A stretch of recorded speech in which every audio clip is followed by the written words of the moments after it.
পুলিশের বড়সড় সাফল্য। মুখ্যমন্ত্রী মমতা বন্দ্যোপাধ্যায়ের জনসভায় ছিনতাই হয়ে যাওয়া সোনার অলংকার উদ্ধার করল পুলিশ। পুলিশের জালে গ্রেপ্তার অভিযুক্ত মহিলা। গত 11 তারিখ নদিয়ার কৃষ্ণনগরে জনসভা করেন রাজ্যের মুখ্যমন্ত্রী মমতা বন্দ্যোপাধ্যায়। প্রচুর সংখ্যক মহিলাদের মধ্যে ভীমপুর থানা এলাকার বেশ কয়েকজন মহিলা বসেছিল। সেই সময় তাদের গলা থেকে সোনার অলংকার ছিনতাই হয়ে যায়। এরপরে কান্নায় ভেঙে পড়ে মহিলারা।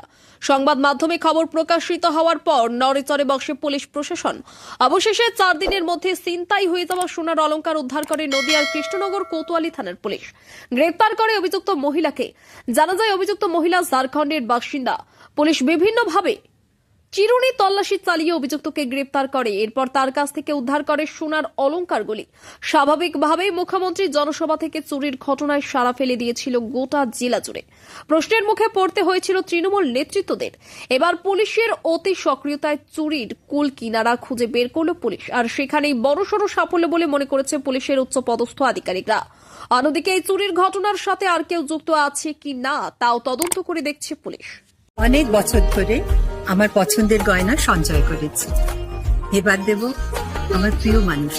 মা, it's yours. Now it is yours. আমার পছন্দের গয়না আজ থেকে Sohan, pure and precious, Orient jewellers.